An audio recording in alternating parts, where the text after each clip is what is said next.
Assalamualaikum dan salam sejahtera sayang. Buletin UKAS edisi tengah hari 4 Ogos 2021 bersama saya Fidai Hanan Sahni. Tumpuan berita.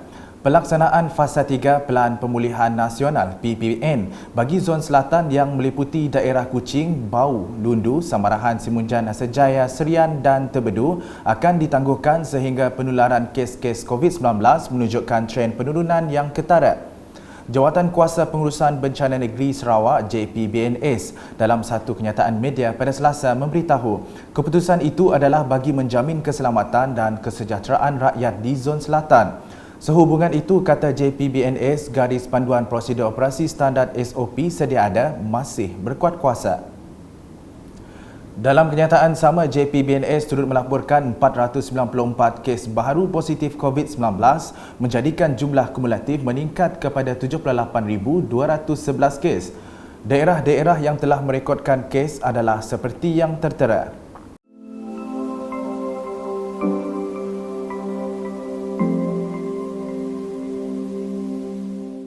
Sementara itu, kluster Pasar Setutong 2 Kuching, kluster Mega Suai Subis dan kluster Jalan Kemena Industri Estet 38 Bintulu juga diisytiharkan sebagai kluster baru. Manakala kluster Jalan Tasik Biru Bypass Bau telah tamat setelah tiada kes baru dikesan dalam tempoh 28 hari yang lepas. JPBNS juga telah membuat keputusan pengisytiharan, pelanjutan dan penamatan Perintah Kawalan Pergerakan diperketatkan PKPD di lokasi seperti yang tertera.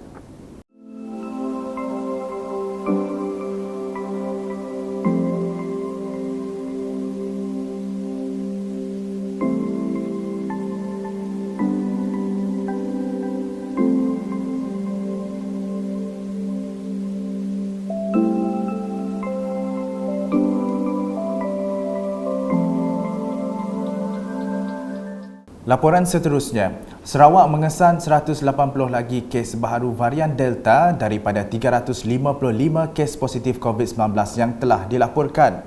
Menurut Pengarah Institut Perubatan Kesihatan dan Masyarakat dari Universiti Malaysia Sarawak, UNIMAS, Profesor Dr. David Pereira, kes dikesan pada 27 Julai dari pengesanan varian SARS-CoV-2 yang sedang menular. Dalam laporan terbarunya kepada Pengerusi JPBNS, Datuk Ahmad Douglas Ugambas, kes ini dikesan di 8 daerah di negeri ini iaitu di Kuching, Lundu, Bau, Kota Samarahan, Simunjan, Sri Aman, Miri dan Bintulu. Selain varian Delta, Dr. David berkata setakat 27 Julai lepas, terdapat 7 kes varian Indonesia yang baru-baru ini dilaporkan dan 2 kes varian Beta dikesan. Beliau menambah varian Beta dikesan di Kuching dengan 2 kes, manakala varian Indonesia dikesan di Kuching dengan 4 kes, 2 kes di Sibu dan 1 kes di Bintulu. Laporan berikutnya, seramai 878 individu di kawasan Zon Pangkor telah lengkap vaksinasi menerusi program imunisasi COVID-19 kebangsaan secara outreach di Pusat Pembelian Vaksin PPV Dewan Masyarakat Kampung Lubuk Buntin. Kelancaran program tersebut juga telah mengikut pematuhan prosedur operasi standard SOP yang ditetapkan. Sementara itu, rata-rata penerima ketika ditemui berasa sangat gembira dan bersyukur kerana telah melengkapkan vaksinasi dalam usaha memastikan mewujudkan imuniti kelompok menjelang akhir Ogos ini. Manakala di Bau, sebanyak 40 buah sekolah rendah di bawah Pejabat Pendidikan Daerah berkenaan menerima 288 unit komputer Raspberry Pi. Menteri Pendidikan, Sains dan Pendidikan Teknologi Sarawak, Datuk Amar Michael Manjinjawung berkata, inisiatif itu adalah sejajar dengan agenda digital ekonomi Sarawak dalam menguasai kemahiran digital di kalangan generasi muda. Jelas beliau, kerajaan Sarawak telah memperuntukkan sejumlah 12 juta ringgit di bawah projek rakyat untuk membekalkan kelengkapan komputer melibatkan sejumlah 1,265 buah sekolah rendah. Beliau berkata demikian semasa majlis penyerahan komputer Raspberry Pi kepada sekolah-sekolah rendah daerah Bau di Dewan Suarah Bau pada Selasa. Tambah beliau, komputer Raspberry Pi itu akan diagih, diselia serta diberikan latihan oleh pihak Sarawak Information Systems dan Berhad Sains. Beralih ke laporan mengenai diskaun antara 5 hingga 25% untuk penggunaan elektrik yang dianggarkan berjumlah 166.8 juta ringgit di bawah pakej bantuan khas Sarawak Ku Sayang dilanjutkan dalam tempoh 6 bulan lagi mulai Julai hingga Disember 2021. Ini merupakan inisiatif Kerajaan Sarawak ke arah meringankan beban rakyat semasa berdepan dengan pandemik COVID-19.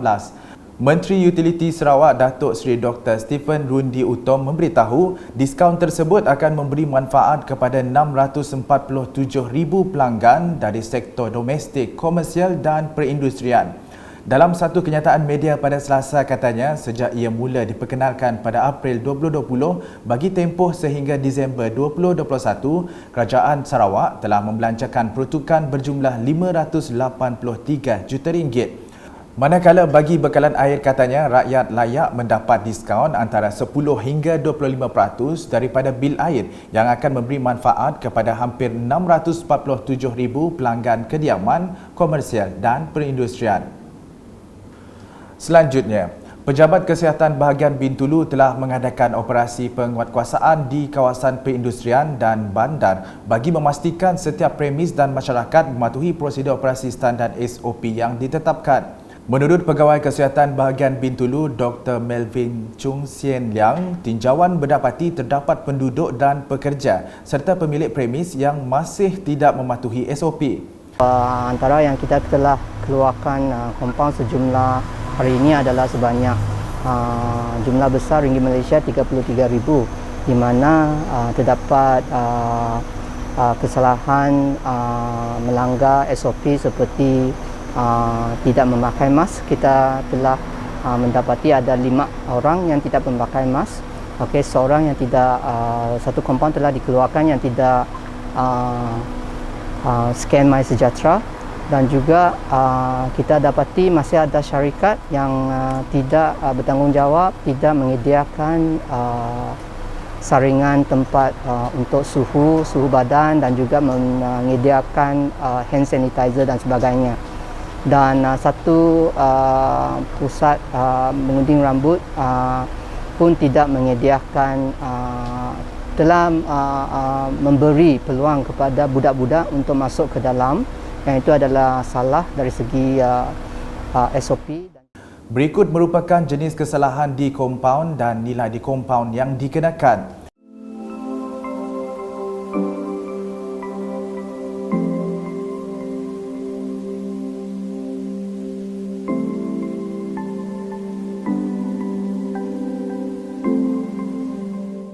Sebanyak 14 premis telah diperiksa dalam operasi tersebut. Dalam pada itu, Dr. Melvin menasihatkan penduduk di bahagian Bintulu memainkan peranan dan tanggungjawab dalam mengawal penularan wabak pandemik COVID-19 daripada menular sekaligus meningkatkan kadar jangkitan kes positif COVID-19 di Bintulu. So kita harap buat setakat ni, kalau kita nak move on kepada fasa 3, kita berharap semua orang perlu memainkan peranan yang dan juga tanggungjawab yang amat penting lah. Sebab dekat sekarang kita boleh nampak kes kita masih boleh dikawal, tetapi kita harap sustainability mesti ada di sana.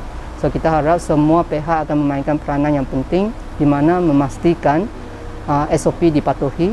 Budak-budak yang di bawah umur 12 tahun tidak dibenarkan untuk keluar, dan juga setiap pemilik premis mempunyai tanggungjawab untuk memastikan pekerja mereka sentiasa buat saringan suhu, scankan MySejahtera. Itu adalah tanggungjawab setiap majikan, tanggungjawab pengusaha lah.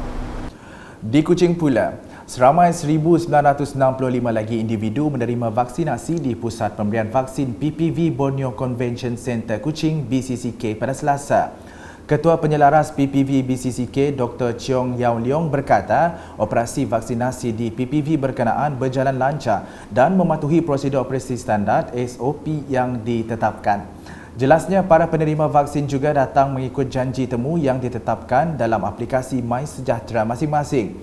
Program vaksinasi di PPV Borneo Convention Centre tersebut akan berterusan dan bergantung kepada bekalan vaksin yang diterima.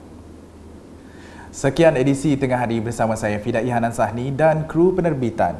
Berita lebih lanjut boleh didapati di semua platform media sosial UKAS termasuk portal ukas.sarawak.gov.my dan pastikan anda subscribe UKAS channel di YouTube. Salam UKAS.